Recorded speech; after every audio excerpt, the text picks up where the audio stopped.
Subscribe करें हमारे YouTube channel को और बेल आइकन को प्रेस करें हमारे लेटेस्ट वीडियोस को देखने के लिए।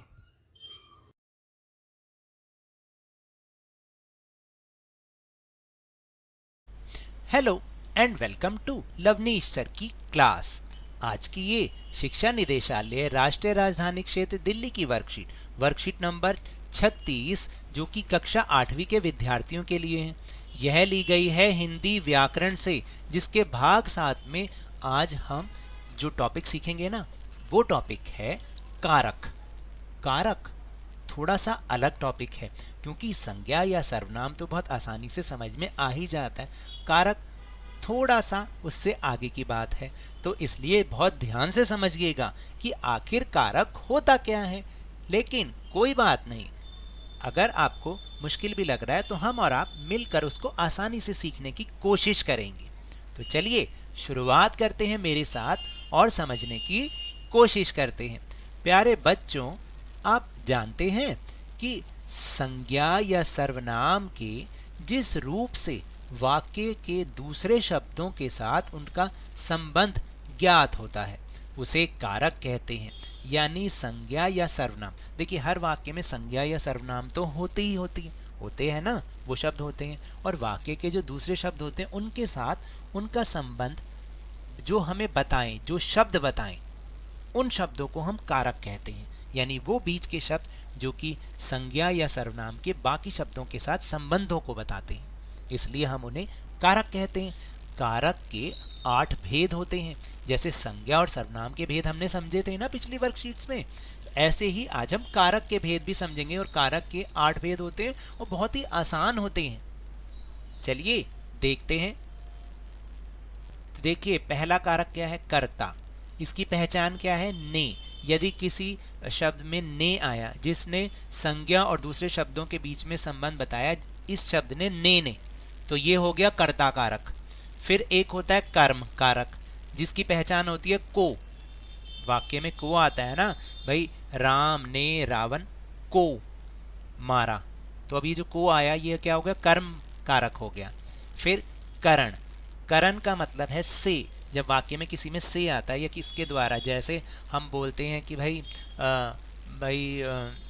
मैं जो है साइकिल से स्कूल जाता हूँ। अब साइकिल के द्वारा जाते हो, अब ये जो साइकिल क्या हुआ? संज्ञा हो गया। और जाता हूँ, स्कूल जाता हूँ, और स्कूल भी संज्ञा हो गया। तो जो संज्ञा का बाकी शब्दों से संबंध किसने बताया? से, साइकिल से, तो ये हो गया करण कारक। फिर संप्रदान, इसकी पहचान होती है के लिए या को। फिर अपादान, एक अपादान, नाम थोड़े से अजीब है, कोई बात नहीं, एक दो बार आप समझोगे याद हो जाएंगे। अपादान की पहचान है से। अब देखो, से दो तरीके से, एक तो है से उसके द्वारा, और एक से है अलगाव, यानी कोई चीज जब आपस में अलग हो रही होती है तो वो अपादान कारक होता है। इसी तरह अधिकरण की पहचान होती है में और पर। दो शब्द होते हैं में और पर। संबंध किससे पता चलता है? का के की, यानी राम का घर यहाँ है, तो संबंध आ गया ना राम और घर में, तो क जो आ गया वो पहचान है क, संबंध कारक। और संबोधन कारक की पहचान है हे और अरे। जैसे हम बोलते हैं ना, अरे ये तो आ गया, तो अरे जो शब्द है वो बताता है संबोधन कारक के बारे में। तो 8 कारक हो गए, और इनकी पहचान देखो, ऐसे याद किया करो, हम भी ऐसे ही याद करते थे। कर्ता ने कर्म को करण से द्वारा, संप्रदान के लिए को, अपादान से, अधिकरण में पर, संबंध काके की, संबोधन हे अरे। तो इस तरह से अगर आप याद कर लोगे ना इसे कविता की तरह, तो आपको अच्छे से याद हो जाएगा। और कहीं पर भी आपसे पूछा जाए बताओ भाई इसमें कौन सा कारक है, तो आप तुरंत अपने दिमाग में वो वाली कविता को रटेंगे और तुरंत बता देंगे। फिर से एक बार बोलूं, कर्ता ने कर्म को करण से, संप्रदान के लिए को, अपादान से, अधिकरण में पर, संबंध काके की, संबोधन है अरे। इस तरह से आप इसको याद कर सकते हैं, और इसको अच्छी तरह से समझिएगा क्योंकि ये आगे की कक्षाओं में आपके बहुत काम आने वाला है। तो आइए कारक का अभ्यास करते हैं। कोई बात नहीं, मैं आपकी हेल्प कर रहा हूं, आप इसका अभ्यास और ज्यादा करोगे और अच्छे से समझ में आएगा। जैसे पहला प्रश्न है, निम्नलिखित वाक्यों में रेखांकित शब्द में कौन सा कारक है? अब देखो, वही वाली कविता अपने मन में रटना जो अभी हमने समझी है। फिर जैसे पहला वाक्य है, शाम की पत्नी मेरी बहन है। अब ये जो श्याम की पत्नी, अब देखो इसमें उदाहरण दे भी रखा है, नीचे आपको समझा रखा है कि श्याम की पत्नी में की संबंध कारक है, क्योंकि हमने पहचान बताई थी ना, संबंध की पहचान क्या है, का के की, तो इसमें हो गया संबंध कारक। फिर वह आगरा से बस से आया। अब यहाँ पर आगरा से, कोई आगरा तो कोई चीज नहीं है, तो यहाँ पर आगरा से यानी आगरा से उसका अलगाव हो रहा है, वो अलग हो रहा है, तो इसलिए यहाँ पर अपादान कारक आएगा। फिर अरे तुमने यह ग्लास तोड़ दिया, तो है अरे किसका था, संबोधन कारक।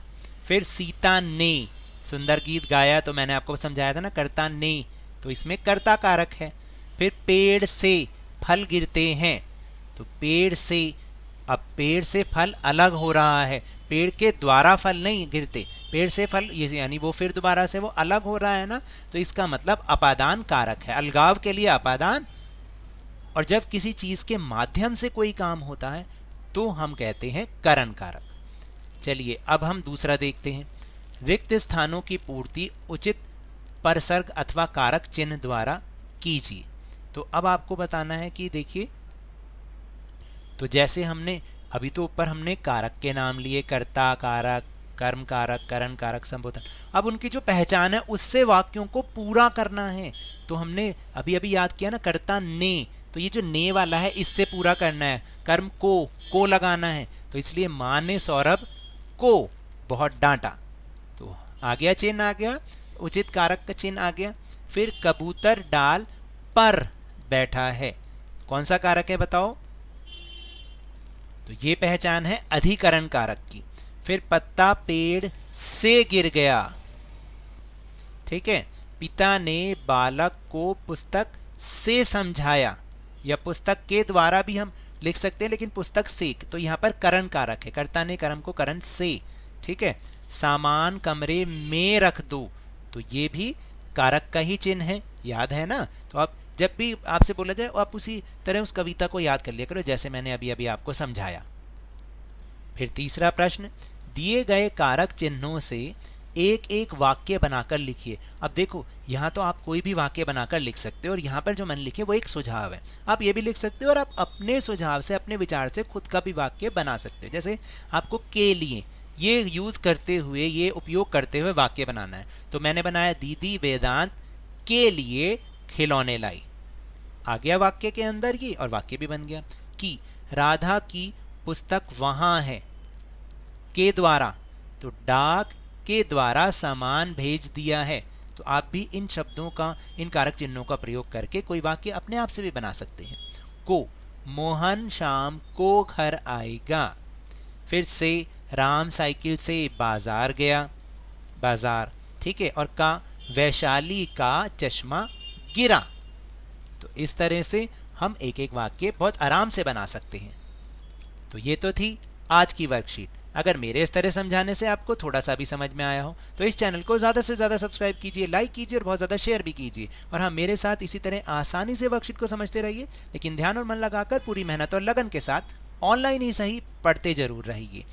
और अगर आपको कोरोना वायरस को हराना है तो अपने हाथों को नियमित रूप से साबुन और पानी से धोते रहिए, मास्क अवश्य लगाइए, और जब भी संभव हो, जब भी उपलब्ध हो, इसका टीकाकरण अवश्य कराएं, क्योंकि कोरोना को हराना है और ज़िंदगी को एक बार फिर से सुहाना बनाना है। इसी उम्मीद के साथ बहुत बहुत धन्यवाद।